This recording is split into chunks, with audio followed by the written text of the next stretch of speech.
Congo est à nous. Nous avons besoin à ce que le peuple congolais puisse avoir sa liberté et aussi vivre de ses richesses, car ce pays est scandalement béni par l'éternel Dieu Tout-Puissant. On en parle dans cette émission Duel, votre émission de chaque jour, ici du lundi au vendredi sur votre chaîne CSS Télévision, les reflets de tout un peuple.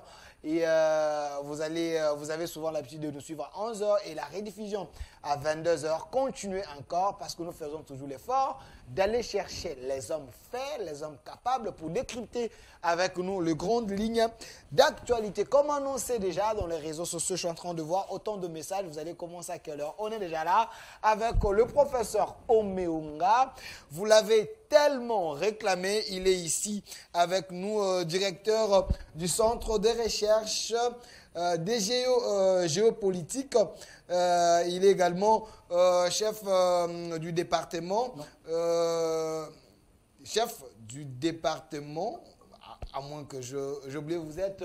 Non, je suis directeur des recherches des centres de géopolitique et géostratégie à l'Université de Kinshasa. À l'Université de Kinshasa, vous êtes...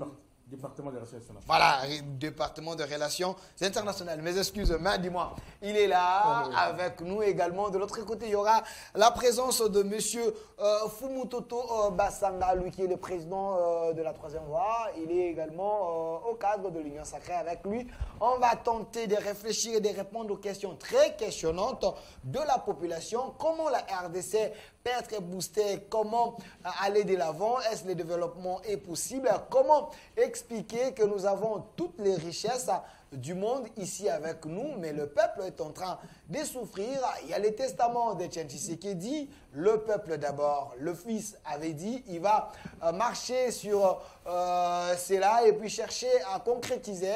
3 ans après, est-ce une réalité? Un songe impossible ou comment? Nous en parlons sur ce plateau avec mon invité, la diplomatie du président Félix Tshisekedi. Est-ce une diplomatie rassurante? On en parle avec professeur Omeunga. Il est ici avec nous. Mais professeur, oui, au-delà de tout, vous êtes aussi proche de Laurent Désiré Kabila parce que vous avez eu à faire la lutte avec lui. Il y a ceux qui pensent que Laurent Désiré Kabila ne mérite pas d'être héros. Cette question, parce que vous étiez avec lui, qui était d'abord Laurent Désiré Kabila? Ça, c'est les biscuits de l'émission. Non, je pense que ce sont des gens qui ne savent pas tellement peut-être l'histoire du pays. Mais ce qui est important, c'est que Laurent Désiré Kabila, on sait très bien que c'est quelqu'un qui s'est mis en opposition avec Laurent Désiré Kabila et avec le président Mobutu, et que c'est lui qui avait été vraiment un disciple inconditionnel de Patrice Emery Lumumba, parce que lui, je disais que Laurent Désiré Kabila, c'était un révolutionnaire. Il s'est opposé à la gestion de la République du président Mobutu et qu'il était aussi un disciple inconditionnel de Patrice Emery Lumumba, parce qu'à 19 ans, à 16 ans, il était très fanatique des valeurs incarnées par Patrice Emery Lumumba. Et puis, on a vu que, bon, le 17 mai, il a pu quand même renverser le régime des 32 ans de dictature.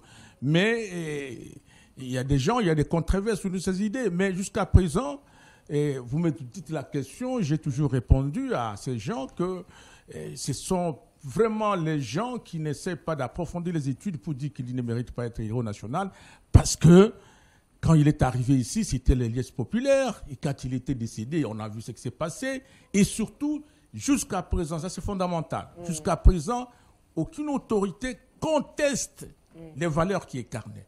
La preuve en est que, même lors de l'investiture du président Félix Tshisekedi, il en a dit qu'il n'est jamais trahir. C'est les fondateurs du c'est les testaments de Laurent Désiré et des deux n'est jamais trahi. Et des deux, aujourd'hui même, ce qu'il a laissé comme un élément fondamental pour faire la guerre, c'est le service national.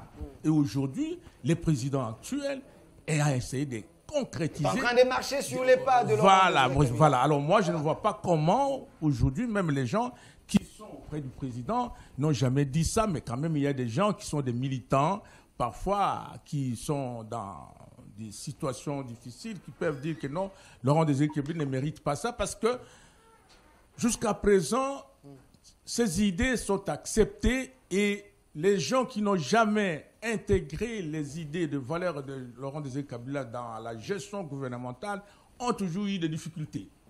Voilà. Aujourd'hui, je suis très heureux qu'il y a les cantines populaires, il y a le service national, et nous cherchons à la mobilisation, comme il a toujours dit, que pour défendre le Congo, il faut qu'il y ait une cohésion nationale. Et c'est ce que tout le monde propose aujourd'hui.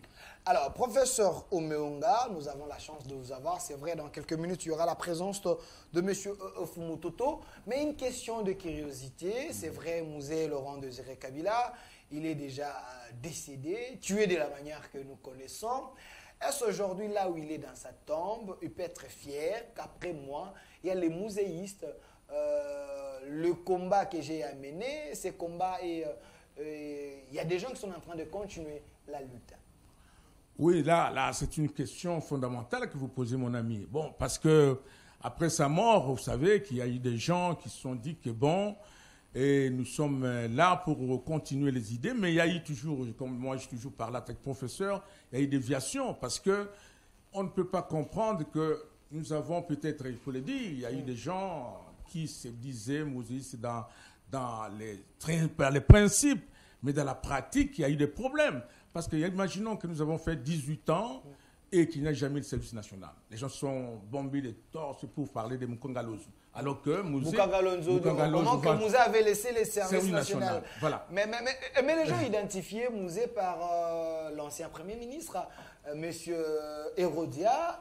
Mais Hérodia, il a travaillé avec Kabila. Est-ce qu'il était incapable de détonner la vision aux autres? Parce que lui, il a quand même fait le maquis avec Mouzé. Oui, tout à fait, mais c'est ce que j'ai dit. Après son assassinat, il y a des gens qui se disaient des muséistes, mais ils avaient des directions à suivre. C'est ce qui est malheureux, parce que et c'est ça pose un problème, parce que, comme j'ai dit, il y a la pratique et le principe. Il y a eu des gens qui se disaient muséistes, ce n'était pas un principe, mais dans la pratique des choses, ce n'était pas fondamental. C'est ce que je le dis bien clairement en tant que professeur. Parce que il y a beaucoup de choses qu'on devrait faire, on devrait le faire, mais qui n'ont pas été faites.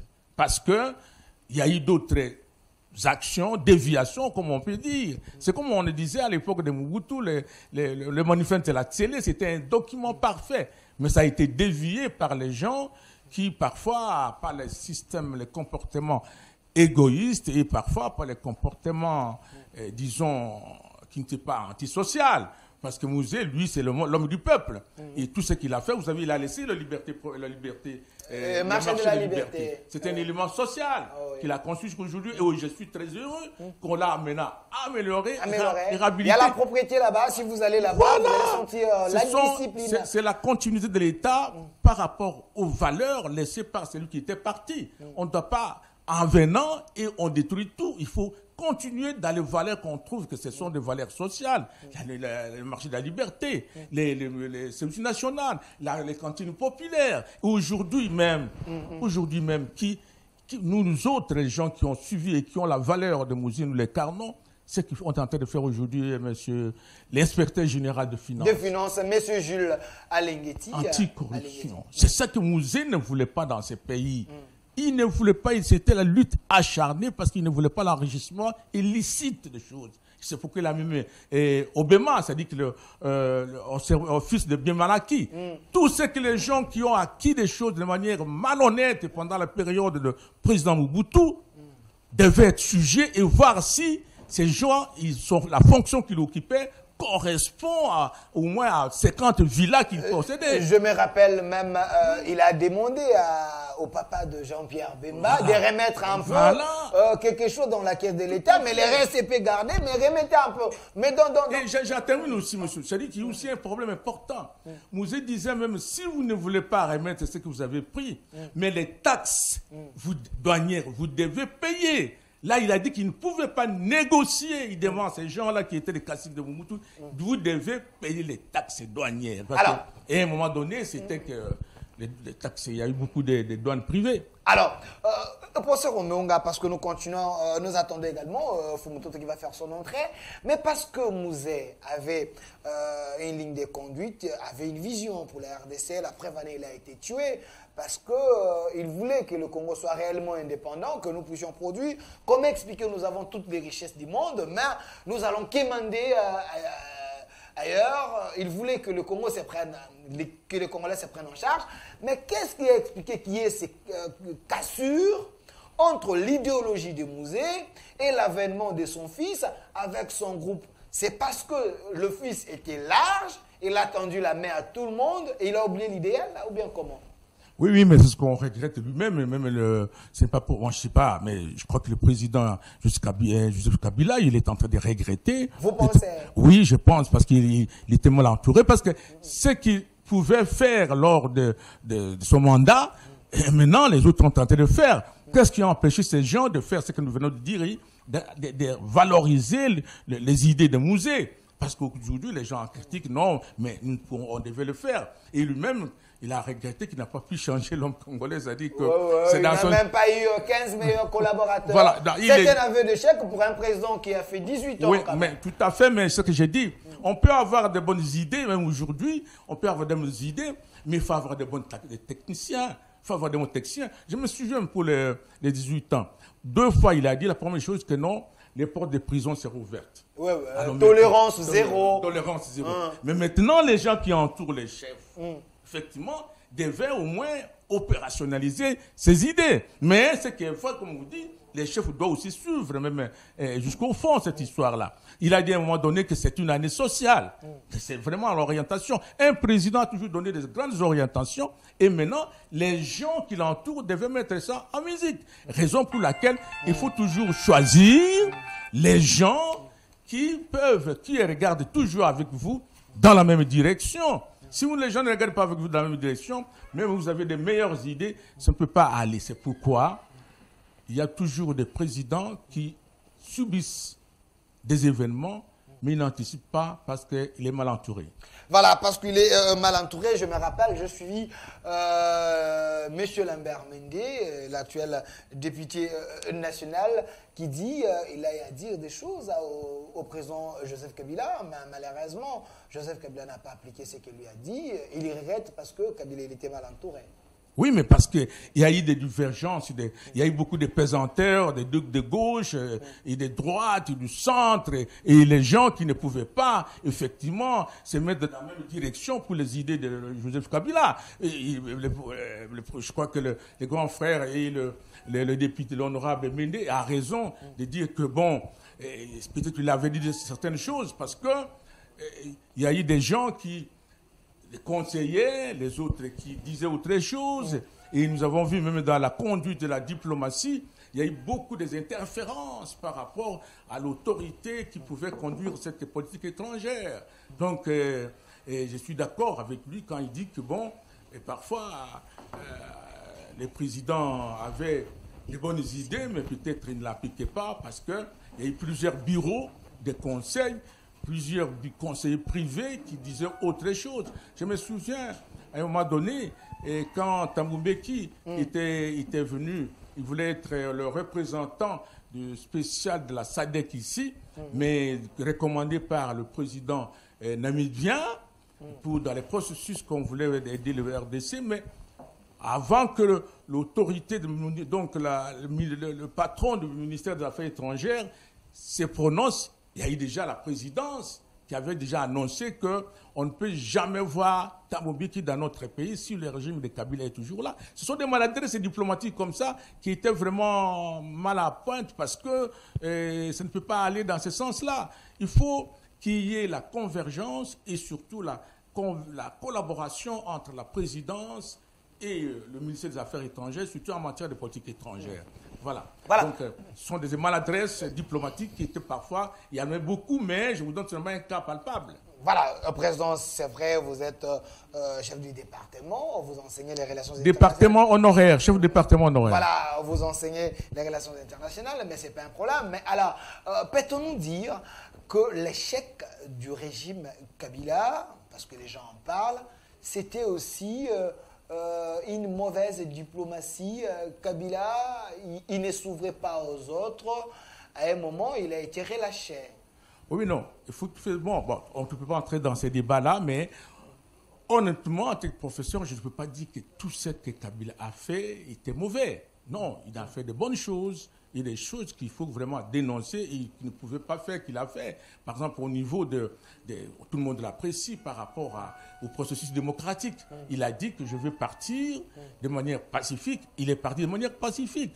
Et deuxième chose, quand vous parlez de la diplomatie, effectivement, et ces côtés-là, il y a eu toute une guerre au niveau, c'est ce que je ne comprenais pas, au niveau des gens qui se disaient souverains, qui ne pouvaient pas prendre des valeurs universellement acceptées pour dire que le souverain, nous sommes souverains, on ne peut pas faire ça. Les raisons pour lesquelles nous sommes butés, on est allé à la crise qui, vous avez vu, entre nous et les lignes européennes, entre nous et les maisons Schengen, entre nous et d'autres pays, parce qu'on ne pouvait pas comprendre qu'un État souverain devait aussi moralement voir ce qui se passe ailleurs. Et c'est là, moi je suis d'accord en tant que professeur de diplomatie, que ce qu'a fait le président actuel pour au moins s'ouvrir vers le partenaire stratégique, le P3, c'est-à-dire qu'à France, États-Unis et la Belgique, et l'Angleterre, et puis aussi de ne pas oublier les pays émergents et aussi avoir une diplomatie réaliste vis-à-vis de l'Union soviétique. Et aussi de prendre en compte notre vocation africaine, parce qu'on ne peut pas faire la diplomatie sans oublier que nous avons une vocation africaine, c'est-à-dire qu'on doit s'occuper de l'Afrique. Il a été président de l'Union africaine, c'est une bonne chose, et sans toutefois oublier de faire au moins mettre la mayonnaise par rapport au bon voisinage. Et c'est là où peut-être on va voir si les relations de bon voisinage sont toujours à bon fixe. Nous allons revenir par là, mais restons d'abord dans la diplomatie. Vous avez dit, il y a eu aussi des ratés à l'époque de Mouzé par rapport à la démarche diplomatique. Parlons-en. Est-ce que le passé ne peut pas nous servir, nous, d'exemple, afin que l'actuel régime puisse savoir où mettre les pieds, ou ne pas mettre les pieds? Est-ce la manière que le président actuel est en train de faire sa diplomatie? Pensez-vous que c'est mieux ou c'est plus mieux?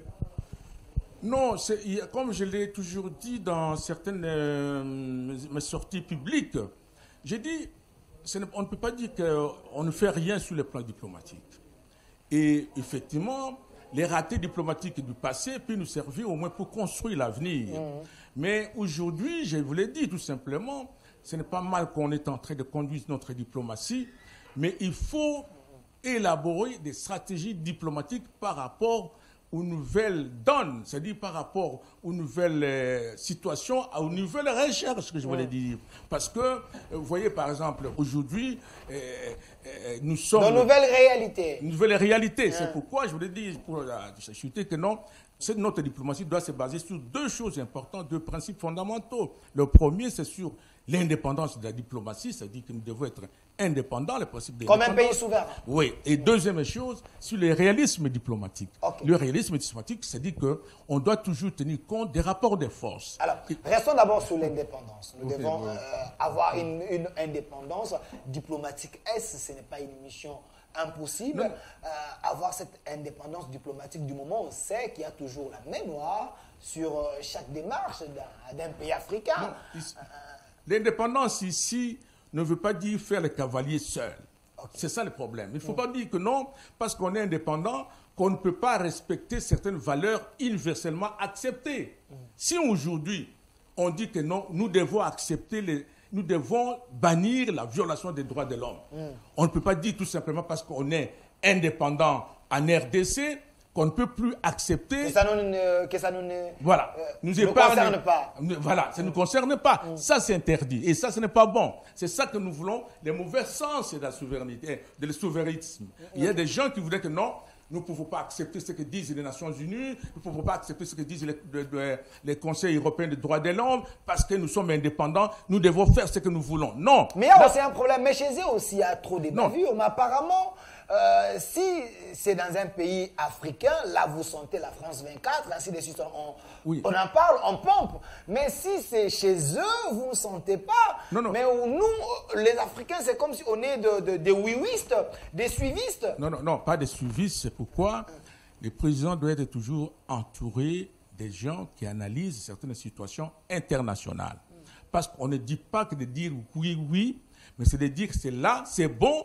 Là, nous ne pouvons pas dire, nous ne pouvons pas accepter et d'expliquer aux autres que non, voilà, ce côté-là, il est bon, mais nous, en tant que pays indépendant, nous ne voulons pas ça. Mais il ne faut pas, et regarde par exemple, on arrive à un moment donné, on dit non, on ferme la maison Schengen. La maison Schengen. On ferme la maison Schengen. La décision sous régime Kabila. Voilà, on peut fermer la maison Schengen. Avec ceux qui tournent et les autres, on a même suivi là où ils tournaient. On ferme la maison Schengen parce qu'il faut faire agenouiller ces gens-là. Mais ça, c'est manquer de réalisme. Même si on est indépendant, nous devons savoir que non, nous avons un peuple.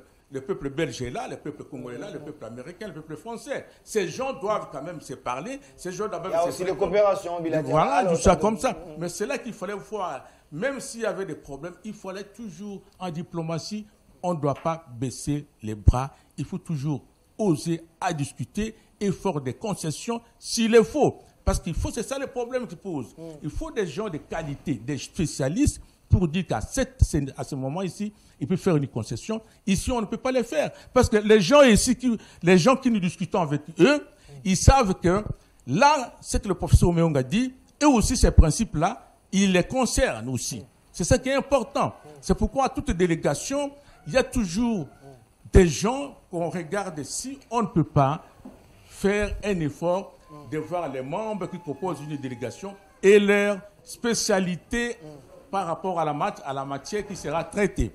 Voilà. Ok. Monsieur Fumutoto est déjà là. Il va faire son entrée dans quelques minutes. Mais prochainement, je vais les sanctionner parce qu'il est venu en retard. Mais du moins, il est là avec nous. Mais professeur Omeonga, évoluons. Et le deuxième volet de la diplomatie, parce que là, on était sur le premier volet. Oui, maintenant sur les réalismes, sur les rapports des forces. C'est-à-dire que dans tous les rapports entre les États, il y a les rapports de force. Et les réalismes diplomatiques, c'est-à-dire qu'on tient compte des réalités. C'est ce que je vous ai dit. Les gens pensaient qu'en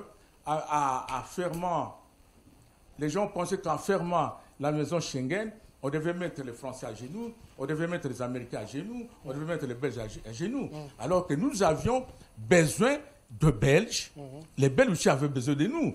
Et cet élément, il fallait tenir compte.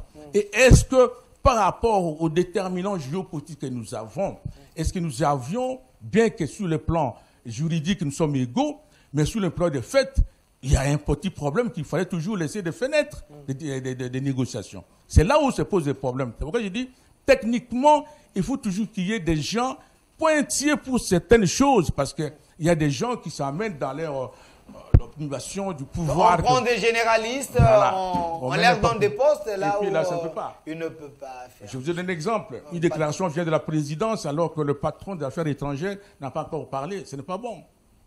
Donc, sur le plan diplomatique, voilà, exactement. C'est un faux pas. C'est un faux pas de maladresse diplomatique. Mais vous les professeurs, souvent vous êtes dans les couloirs présidentiels, vous êtes avec les chefs, mais j'ai l'impression que vous n'apportez pas votre expertise une fois dans les affaires. Non. Ces discours, c'est mieux quand vous n'êtes pas aux affaires, mais dès que vous êtes aux affaires, vous êtes rattrapé par des réalités. Oui, mais ça, je l'ai toujours dit plusieurs fois, que le professeur, il est là pour dire la vérité et donner des analyses approfondies. Moi, j'étais conseiller ministre des Affaires étrangères et d'autres ministres. Moi, je peux faire une note technique, montrer que, monsieur l'Excellence, ici, nous devons faire ça. Nous devons faire ça. Scientifiquement, ça se passe ainsi. Voilà, monsieur le ministre, on ne peut pas renvoyer un envoyé spécial des Nations Unies, un envoyé spécial qui est dans la salle, le renvoyer, lui dire que non, vous devez partir. Mais c'est à lui maintenant de dire que non.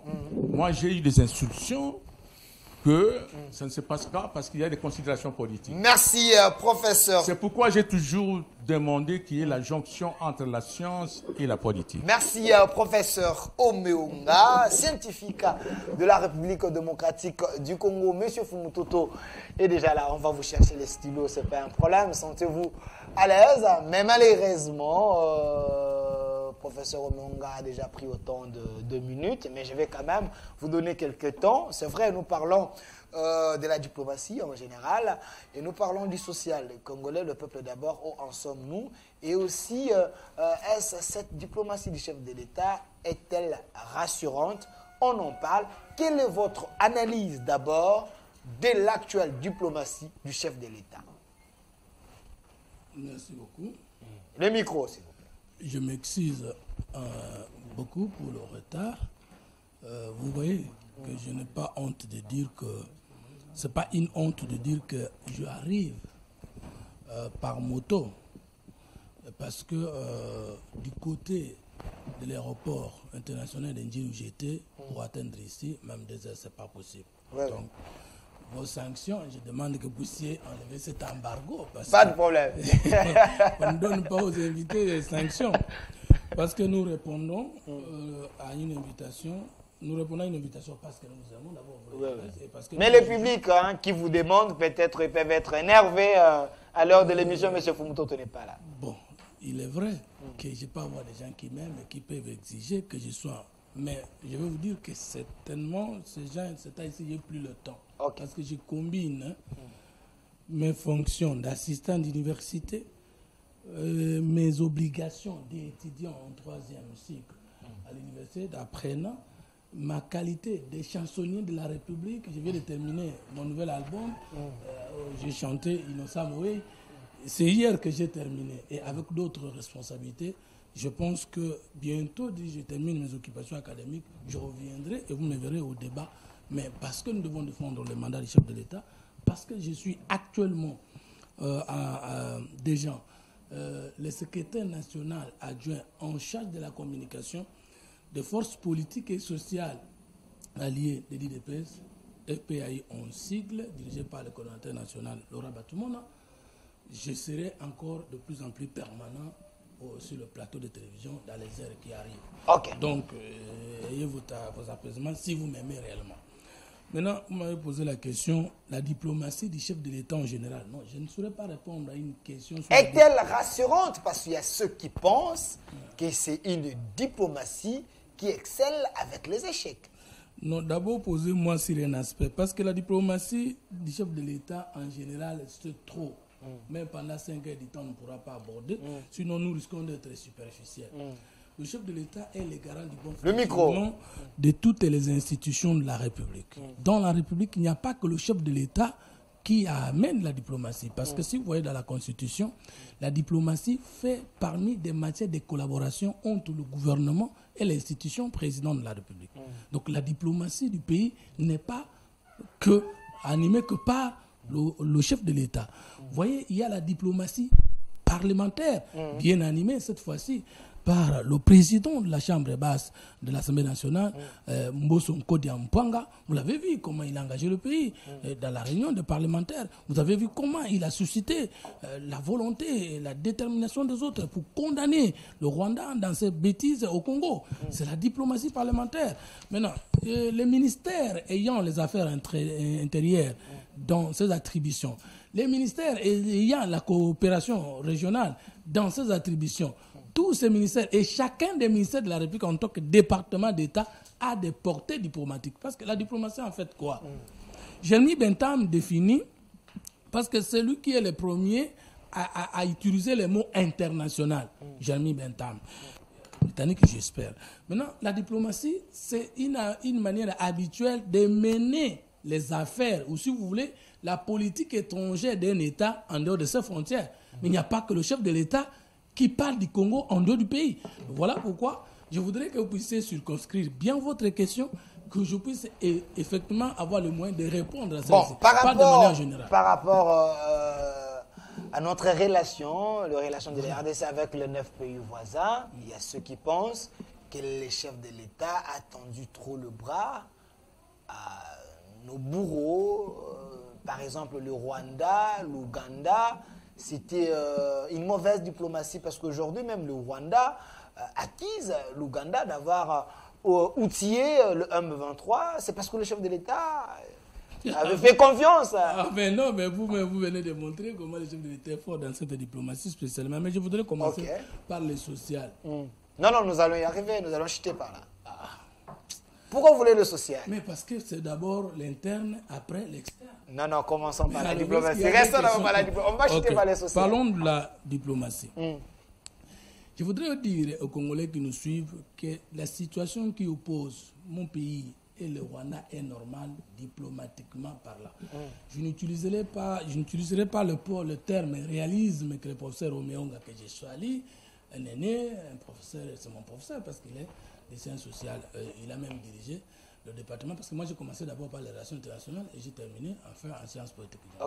Donc premier cycle relations internationales, deuxième cycle Sciences Po et puis troisième cycle je vais me spécialiser pour défendre la République de Dieu parce qu'on a parlé. Pas de problème. Donc alors maintenant je n'utilisais pas le terme réalisme tout simplement parce que c'est devenu un concept, c'est déjà un concept en relations internationales. Et l'époque du réalisme est déjà déplacée. Avec Morghetto, Hans et consorts, le réalisme, c'était un comportement belliqueux, animal, sauvage, où on pensait que les États n'avaient que des intérêts qui les convergeaient ou les divisaient. C'est déjà dépassé. Avec l'évolution du droit international humanitaire, avec l'évolution des ennemis communs, nous sommes passés de la société des nations à la communauté internationale. Ça veut dire que les États n'ont pas que des intérêts, les États ont aussi des amitiés, les États ont aussi des ennemis communs comme la COVID-19. C'est l'ennemi commun de toutes les nations du monde. Par rapport à lui, les nations du monde sont obligées de s'attendre pour le combattre. L'humanité est une question de nécessité internationale.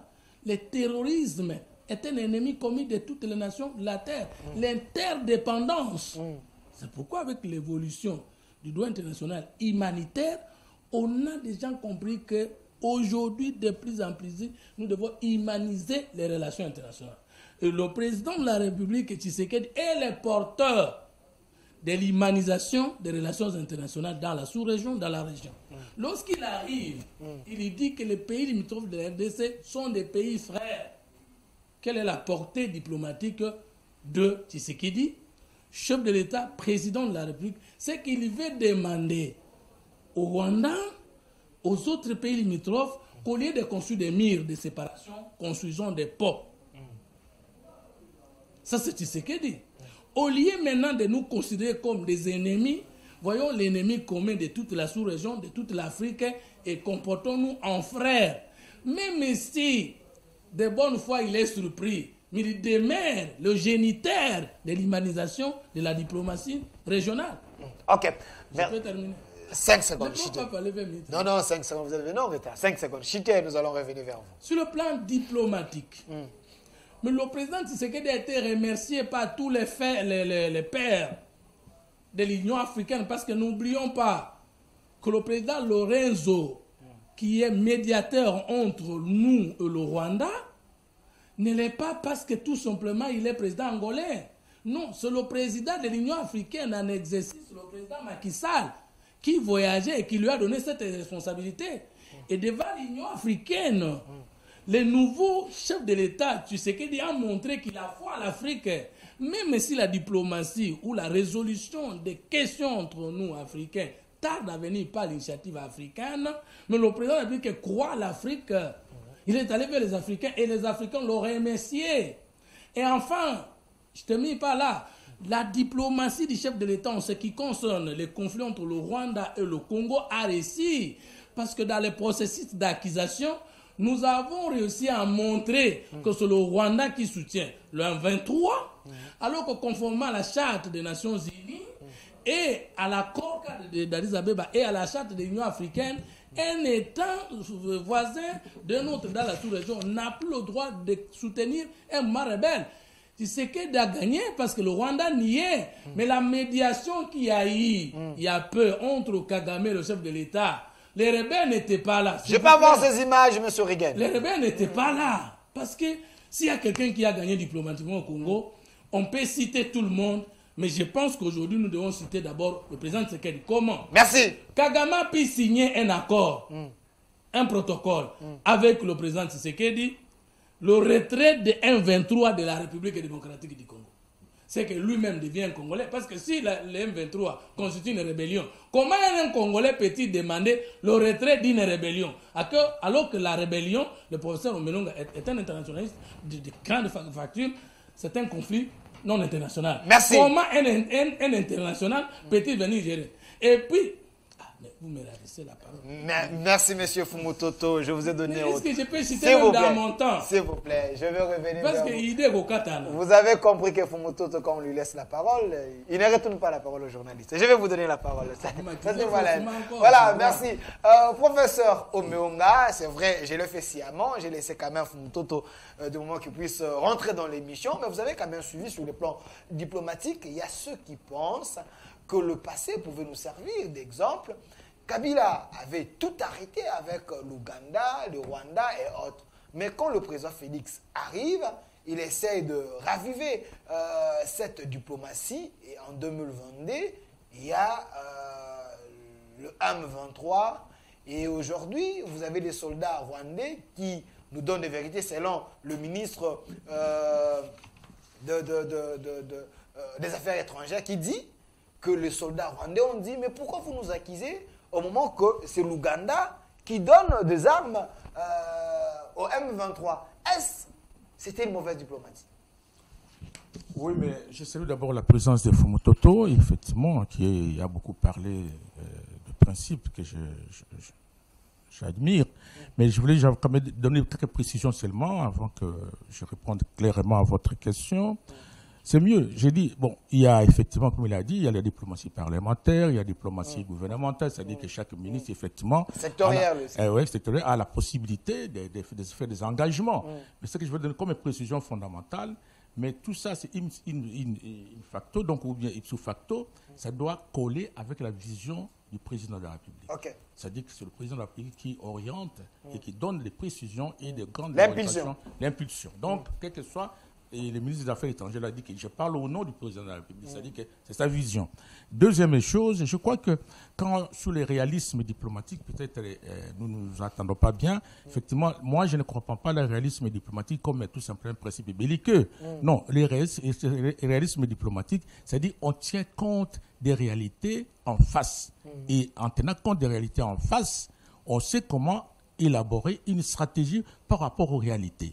Et je vous ai donné un exemple qui c'était une mauvaise chose, sachant très bien que la République démocratique du Congo n'a pas d'éléments importants ou d'éléments forts pour se mesurer par rapport à la fermeture de Schengen, comme ça. C'était manquer un peu de réalisme. Et deuxième chose, le rapport de force, c'est-à-dire que, est-ce que là où nous voulons nous engager dans la négociation, est-ce que nous sommes dans une position favorable ou pas?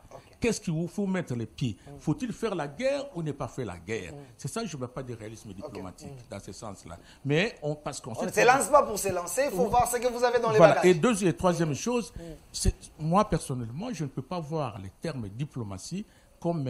parce que la diplomatie elle-même a comme finalité la sauvegarde de la paix. Et tout acte diplomatique converge vers la paix. Et je peux dire que non. Peut-être qu'il m'a mal compris, je n'ai pas dit que la diplomatie, réalisme, c'est-à-dire qu'il faut aller se battre avec les gens. Non, je n'ai pas dit ça comme ça. Je prends les rapports de force et les réalités en face. Même en sciences politiques, on dit mot de populaire d'action politique, c'est-à-dire qu'on ne peut que diriger un État qu'en fonction des réalités en face de vous. Vous n'avez pas à aller de gauche à droite. Et en termes diplomatiques, nous parlons mot de populaire d'action internationale ou populaire. C'est-à-dire tenir compte des réalités internationales pour élaborer une bonne diplomatie. C'est là où ça peut élaborer de bonnes stratégies. Alors, pour revenir sur ce que vous me demandez, que non, est-ce que le passé, effectivement, je vous ai dit qu'il y a eu beaucoup de maladresses politiques et diplomatiques dans l'époque de Laurent Désiré Kabila. Je vous ai parlé de ça. C'est-à-dire qu'il y a eu beaucoup d'interférences beaucoup d'interférences par rapport à la gestion ou à la conduite diplomatique. Et vous avez donné l'exemple, par exemple, une maladresse, elle disait que non, nous sommes des souverainistes. À cette époque-là, être souverain, c'est-à-dire qu'il n'est pas comprendre ce qui se passe ailleurs. Tout ce qui devait se faire, ça. Or, ce n'est pas être souverain, ce n'est pas faire les cavaliers seuls. Il faut tenir compte d'autres valeurs internationales acceptées universellement. C'est dans ce sens. Et là, ils ont commis une erreur parce qu'on ne peut pas subordonner les valeurs nationales par rapport aux valeurs à d'autres États. Et là, ils croient que non, nous devons violer. Personne ne peut nous dire quelque chose. Ça, c'est une erreur maladresse. Alors, sur le plan diplomatique, les régimes actuels, Kabila, avant qu'il quitte le pouvoir, il était... pas à l'odeur de sainteté avec l'Ouganda et le Rwanda, mais l'actuel régime ravive les choses et nous avons le M23. Est-ce ça, c'était une mauvaise démarche? Non, non, peut-être vous ne m'avez pas suivi. J'ai dit, je félicitais le président de la République par l'acte diplomatique parce que dès qu'il est arrivé, il fallait, première chose, mettre la mayonnaise sur les principes fondamentaux de politique étrangère. Première chose, c'est le bon voisinage. Et là, il a essayé de faire un effort de sécuriser et de mettre la mayonnaise par rapport aux États voisins. Deuxième chose, il n'a pas oublié la vocation africaine. C'est-à-dire qu'il devait aussi tenir compte du continent. Parce que la vocation que nous avons africaine, un principe fondamental de notre politique étrangère, il fallait orienter notre politique pour la bonne gouvernance en Afrique. Et troisième chose, je vous ai dit, moi, j'ai apprécié que l'ouverture au monde, parce que là où nous étions, les kabylistes étaient bloqués par rapport aux des partenaires stratégiques. Lui, il a mené une ouverture. Mais qu'est-ce que ça a rapporté? Parce que vous avez dit que la finalité de la diplomatie, c'est aussi avoir la paix. Mais en réalité, ça a ouvert trop de portes, on n'a pas la paix. Non. La paix, ça dit quoi? Non, la paix, non. Par rapport aux États-Unis, par rapport aux, comme on appelle, des partenaires stratégiques, nous avons quand même eu beaucoup de coopération. Mais maintenant, ce que je vous ai dit, c'est qui est important. Quand on part négocier, quand on part signer des accords, il faut qu'il y ait des gens qui savent exactement ce que nous signons et ce que nous pouvons apporter. Les gens outillés. Voilà. Parce que moi, j'étais très content quand nous étions partout aux États-Unis, il y a quand même un accord militaire. Et ça rapporte au moment où vous avez un conflit. Mais je ne sais pas que c'était signé comme on a. Bon, par rapport au Rwanda et au Ouganda. Moi, je pense que, je l'ai dit prochainement, et quand ils sont partis à Rwanda, j'ai dit non. On ne peut pas.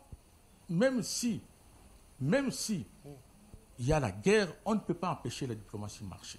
Parce qu'entre la défense et la diplomatie, il y a une complémentarité. Mais maintenant, ce qu'on cherche, c'est avoir une position forte pour négocier. Vous voyez ça? Les M23, ils parlent beaucoup maintenant parce qu'ils savent qu'ils occupent d'abord une portion de notre terre.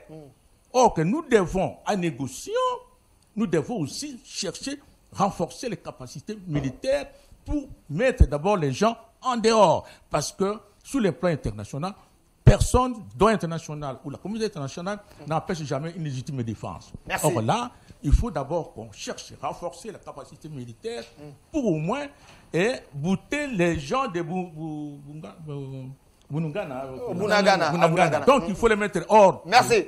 Monsieur Fumutoto, c'est vrai, le régime Tshisekedi, vous êtes venu, vous avez donné l'espoir de donner la paix à l'Est, mais apparemment, jusqu'aujourd'hui, ce n'est pas le cas. On vous juge, vous, de prendre des décisions importantes comme ça, à la légère, au moment que vous savez que notre armée est infiltrée, mais vous acceptez une armée étrangère venir nous aider, et cette armée, selon les autres, outille nos ennemis. Est-ce que ce n'est pas une mauvaise chose de votre part?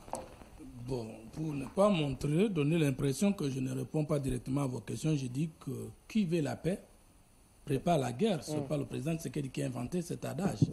Nous sommes sur terrain avec l'état de siège. Ce n'est pas la guerre. Mais avec les Ougandais, attendez, l'armée kenyenne. Qui veut la paix prépare la guerre.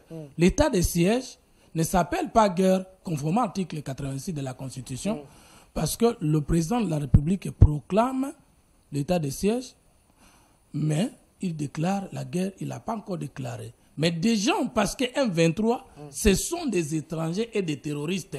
À les combattants à l'intérieur de notre pays, nous sommes en guerre qui ne dit pas son nom. Parce que le chef ne l'a pas encore conformément à la Constitution. On peut parler de l'agression. Non, c'est déjà l'agression. Et c'est là que je vais arriver. 2, parce que je réponds d'abord à vos questions. La puissance diplomatique de Tshisekedi a réussi à convaincre la communauté internationale que le Rwanda agresse la RDC. 1. La maison du trésor des États-Unis d'Amérique a frappé les mouvements rebelles en tout ce qui concerne le blanchiment d'argent parce que c'est ce qui finance les guerres à l'est du pays. Il fallait un Tshisekedi. Ce n'est pas une victoire.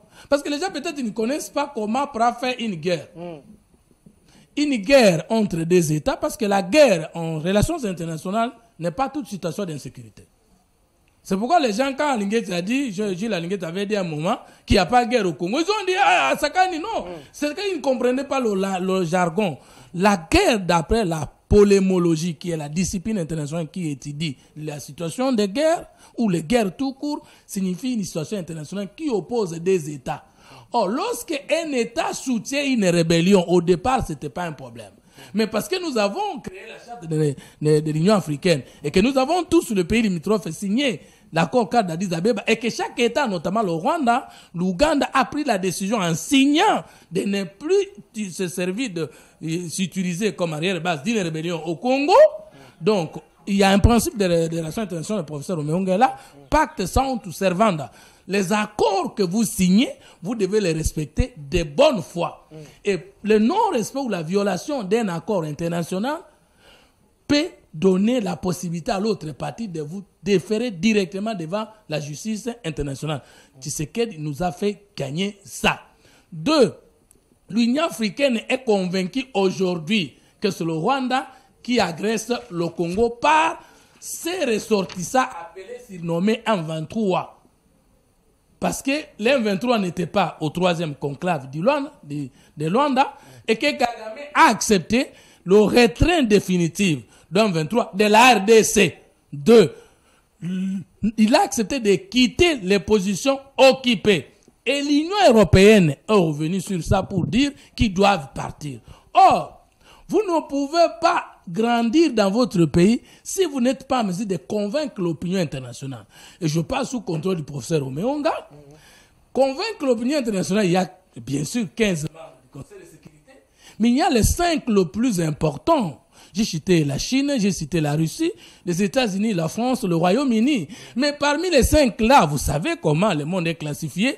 La Russie et la Chine ne prennent pas position sur l'opinion internationale. Il n'y a que 3 pays qui dominent l'opinion internationale. Ce sont les États-Unis, la France et le Royaume-Uni. Oh, et la France, et les États-Unis, et le Royaume-Uni, plus la Belgique qui n'est pas de moindre en ce qui concerne les relations interhumaines sur le plan international, sont derrière la cause de la RDC. Et c'est grâce à un homme, c'est Tshisekedi. Okay. S'il vous plaît. Merci. 1 minute. À comprendre, sauter le long. Ça, ce sont des précisions de taille. Alors, si nous avons le processus de paix démocratique, c'est ce qui va donner la paix. Le professeur a effleuré un point ici. Mais je ne contredis pas le professeur, mais il y a une nuance. Okay. Comme le mot réalisme est devenu un concept en relations internationales, on ne peut plus l'utiliser pour autre réalité internationale. Sinon, les spécialistes en relations internationales, il faut faire allusion à ces désastres du passé. D'où ce que le professeur veut expliquer comme réalisme. Ça s'appelle aujourd'hui en relations internationales le concrétisme. Sans concret, ça veut dire voir les réalités en France. Mais on ne peut plus évoquer le mot réalisme international parce que ça renvoie au caractère belliqueux de ce qui a saccagé le monde. Et c'est peut-être ça que Poutine et Kagame sont en train de s'inspirer. Oh, Tshisekedi est l'auteur d'une autre façon de voir les relations internationales. Par exemple, Kabila et Tshisekedi. On ne dira pas que Kabila n'était que le diable. Non. Sous Kabila, nous avons obtenu la condamnation du Rwanda et de l'Ouganda à la justice internationale. C'est un grand pas diplomatique. Le Rwanda a accepté de payer, les montants restent à négocier. Le chef de l'État, quant à ça, a dit c'est à la justice internationale de sanctionner. Sous Kabila, les rapports mapping et consorts ont droité du point de doigt le Rwanda. Donc Kabila n'a pas croisé les bras. Kabila n'est pas une négation. Mais seulement, il ne voulait pas comprendre que vous cherchez la souveraineté sur le plan des droits, alors que sur le plan économique et militaire, la RDC n'est pas souveraine. Je termine par là. Alors, le président Kabila voulait négocier d'égal à égal avec les puissances du monde. Ça, c'est grave, c'était une erreur d'approche. Le président Tshisekedi, par contre, il dit, nous voulons bien sûr être grands, mais nous avons des grands qui les sont devenus longtemps devant nous. Faisons leur confiance pour qu'ils nous aident, nous, par notre volonté, à devenir grands. Voilà pourquoi lorsque Kabila a dit, je ferme... Ça, c'est pas un langage des faibles.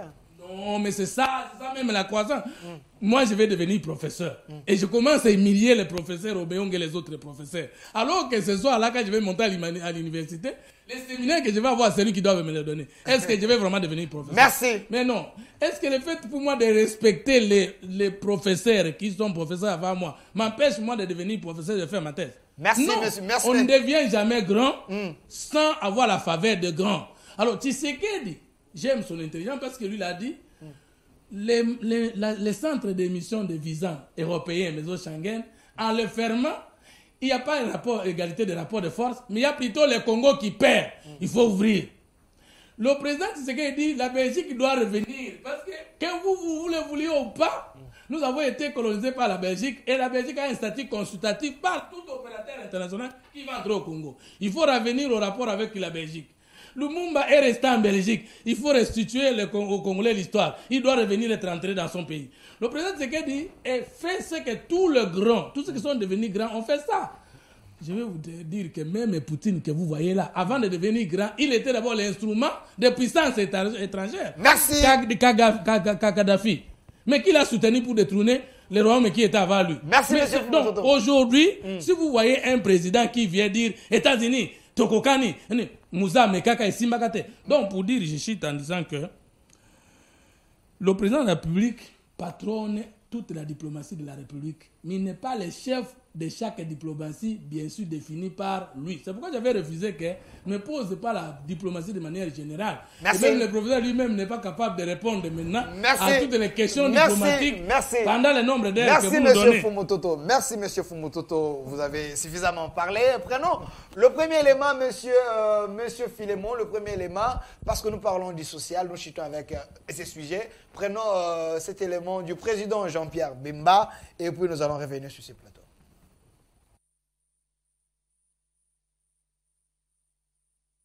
Awa pe la commune na suka te c'est à moi na aéroport. Ba poto ezali na moni bandako pe ba kabe to kota na bandako pona ngai ezali sengolore c'est ça kaka ba kotinda ba ko régler le problème ya technique wana et couper sa courant. Mais ezali esengo pona nini parce que à partir ya courant d'abord il faut to faire ça président de la République merci. Parce que ezali bien sûr que les là qui est pas naïe na cadre réunion sacrée na ba masolo na biso toza koyebisa ye oyo eza kotambola te et puis vraiment azali très sensible il faut topesa merci na geste oyo asali ngai banda na bota namona courant awa nagemela te là na libenge te même maboti na ngai boyi c'est vrai que papa azalaki oyebisa ngai maman que non kala bapoto ezalaki bozomona yango bapoto ya kala wana mais il y a boyena notre monde en côté. Donc vraiment ils allaient esengo et il faut topper ça président de la République merci na geste à salia ou après la biso. Des retours sur ces plateaux, vous avez suivi le président Jean-Pierre Bemba, le président du MLC, membre de l'Union Sacrée, professeur Omonga, parlons du social. Le peuple d'abord, où en sommes-nous? Vous avez suivi le président Jean-Pierre Bemba qui dit à Guémena, il n'y avait pas les courants, mais sous le régime Tshisekedi, il faut quand même les féliciter parce qu'il y a du courant. Est-ce que cela suffit? Oui, merci beaucoup, mais est-ce que nous aurons une partie de conclusion? Pas de problème, vous pouvez payer les arriérés. Non, parce que là, non, parce que je voulais dire tout simplement, il faut que, parce qu'on nous suit, il faut qu'on, point par point, il y aura la conclusion. Ah, ok, point par point, on savait exactement si la conclusion, vous allez revenir sur le premier sujet et les deuxièmes, vous concluez. Et puis, oui, exactement pour ça. C'est un point important pour la démarche. Ça, c'est la pédagogie des professeurs. Et surtout pour qu'on comprenne point par point. Okay. Non, sur le plan social, je le répète toujours que les régimes passés, il n'y avait pas vraiment que des négations, mais j'ai toujours dit qu'il y a eu parfois la déviation. Parce que vous savez, le régime passé, les gens, tout le monde se disait de lumumbistes, des musées, parce qu'il faut faire la nuance. Lumumba, le musée, ce sont des gens qui ont lutté depuis longtemps. et qui ont incarné certaines valeurs intrinsèques de la République. Par exemple, Lumumba voulait qu'il y ait la justice sociale.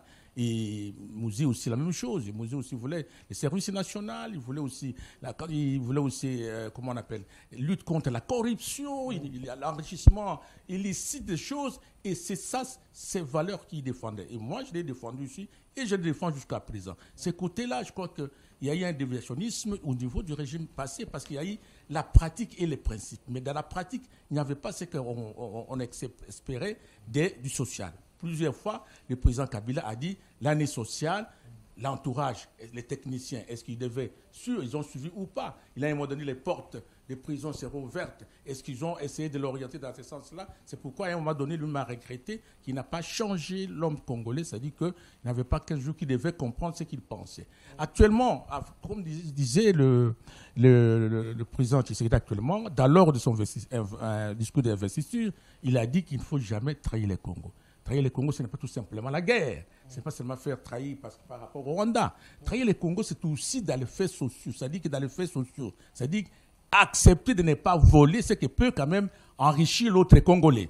Par exemple, payer la douane, il faut payer les impôts, il faut payer telles choses, il faut les salaires quand même essayer de voir augmenter les salaires. Il faut aussi voir les traits des gens par rapport. Il faut qu'il y ait dissension ou bien vraiment l'écart terrible. Il y a des gens qui reçoivent par exemple $20,000 par mois. Il y a des gens qui ne reçoivent que, par exemple, pas même $100. Quand Kaboundou disait qu'il faut réduire les trains de vie des institutions, pensez-vous que ce serait l'une des solutions meilleures pour que le social soit moins équilibré et qu'il n'y ait pas les inégalités? Personnellement, dans la vision du feu Félix Tshisekedi, Etienne Tshisekedi, et dans la vision des musées, et eux, ils voulaient que cette égalité dans la justice sociale pourrait aller dans ce sens des Kaboundou-là. C'est-à-dire que essayer de voir, même s'ils sont de nos honorables, mais ce sont qu'ils représentent le peuple. Si on leur disait que peut-être ils sont payés à 13 000, prenez peut-être 9 000 ou prenez peut-être 7 000, et ce qui est en haut, les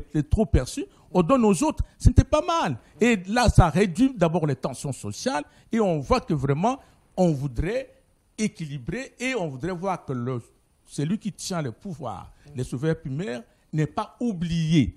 Et ça, c'est important. Moi, je pourrais, si j'étais dans son bureau, cabinet, je pourrais le soutenir dans ce sens-là. Je ne dis pas qu'il faut qu'un monsieur qui n'a pas fait de diplôme comme moi touche comme moi. Mais il faut qu'il soit au moins comme nous, il soit au moins dans les possibilités de se prendre en charge du 1er au 30. C'est ça qu'on peut vivre. Il peut toucher même moins, mais ce salaire lui permet de vivre. Ce salaire lui permet d'éduquer les enfants. Ce salaire lui permet de payer les loyers. C'est dans ce sens qu'on parle de réforme sociale. On ne dit pas égalité de salaire, ça dit que on doit toucher comme un député parce qu'il y a de frais de représentation, on doit toucher comme un président. Mais c'est ça là qu'il faut jouer et c'est là qu'il faut faire les sociales. Moi, je crois que Mouzé, et je pense à un moment donné, moi je suis d'accord avec le président actuel, il est tenté de lutter. Par exemple, la corruption, c'est quand même un élément important. Avec l'IGF. L'IGF, ça c'est très important. Il est allé niquer, moi je le soutiens.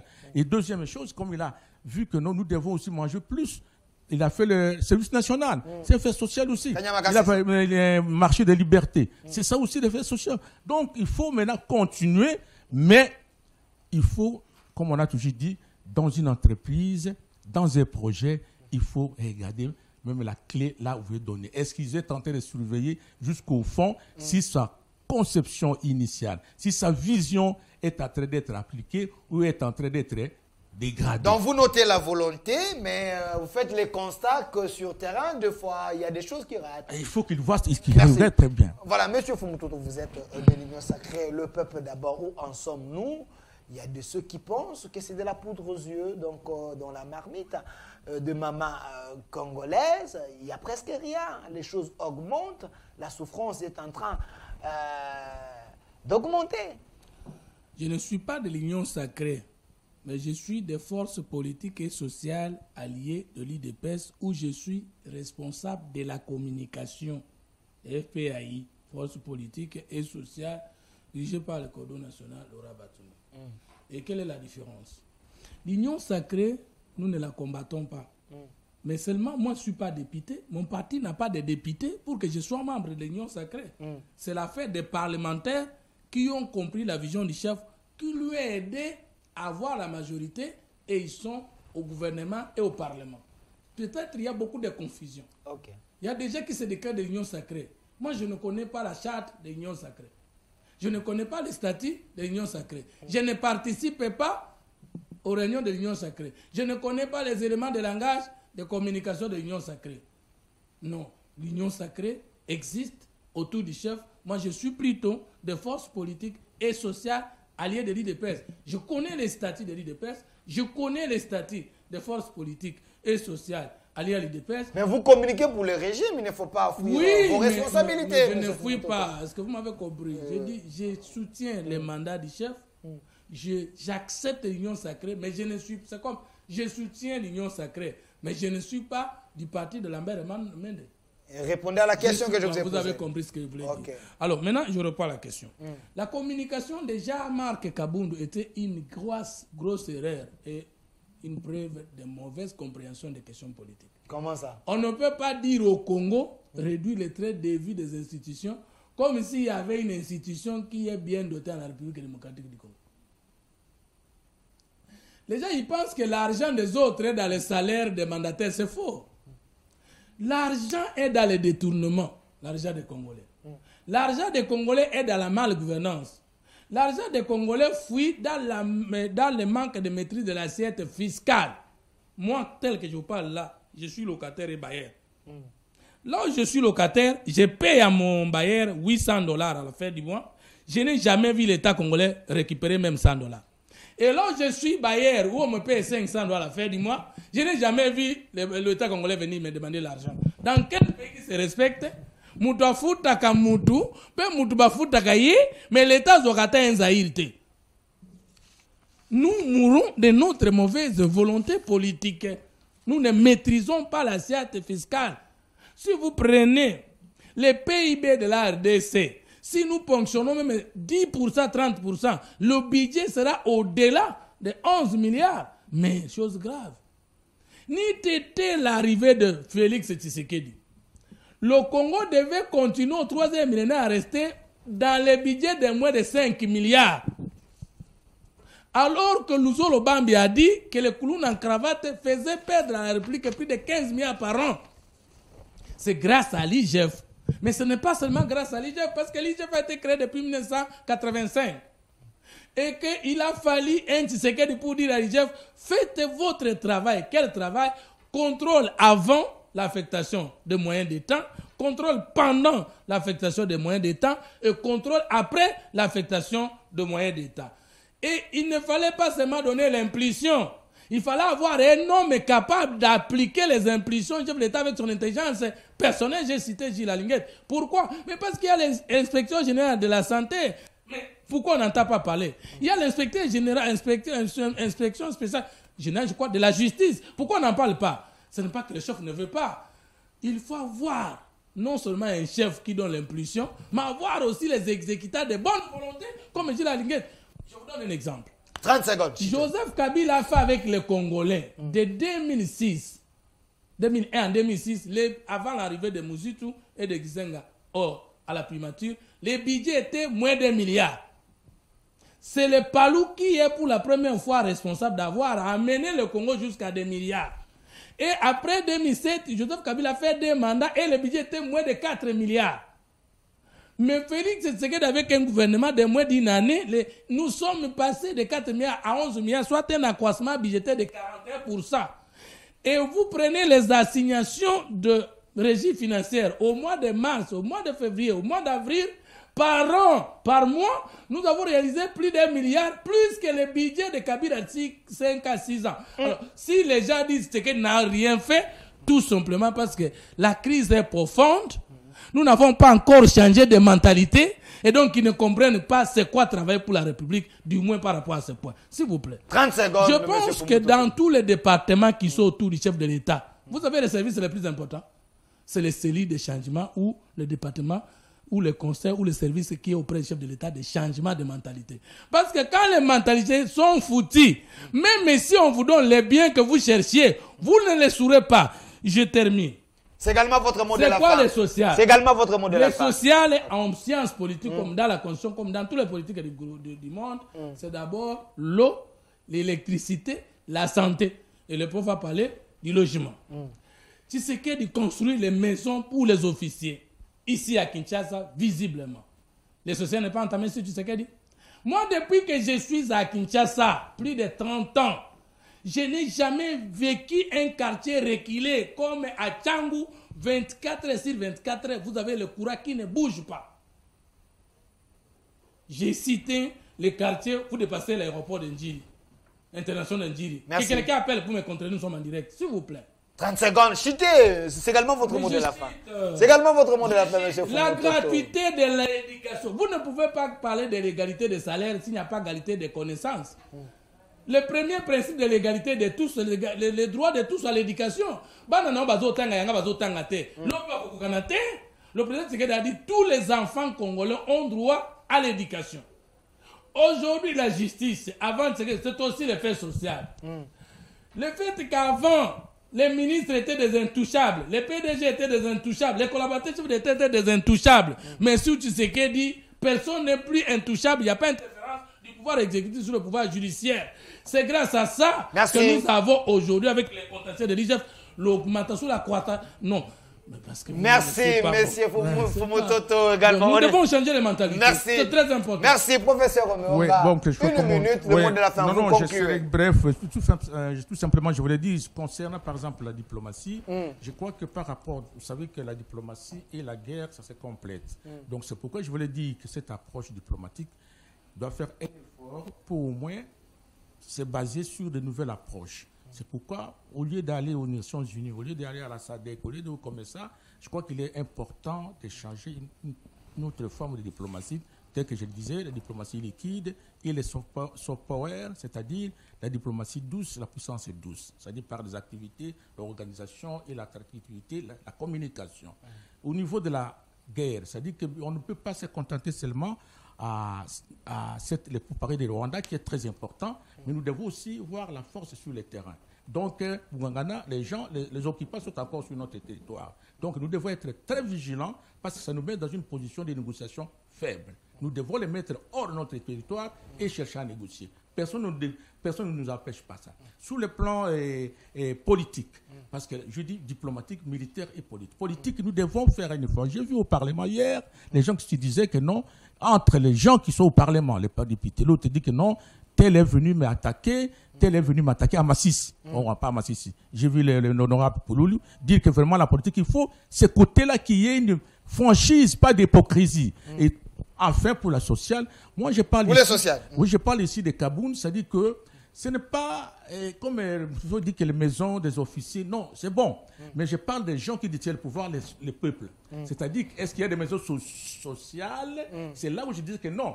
Les traits de vie des institutions, je ne parle pas de ça. Les gens, on a 1 million, est-ce qu'il y a moyen de faire la gouvernance populaire avec les 1 million? C'est possible. Merci. Et moi, on me donne 100, on donne Fumototo 50, et l'autre, on donne au moins 30. Puis ce n'est pas qu'on me donne 100 et Fumototo 10. Vous êtes contre les inégalités. Voilà. Merci. J'ai pas eu le mot de la fin. Non, vous avez déjà le mot de la fin. Merci d'avoir été de notre. Merci d'avoir été de notre. Vous avez compris ensemble avec moi que c'était un très bon débat pour le développement de la RDC. On a parlé de la diplomatie, on a parlé du social.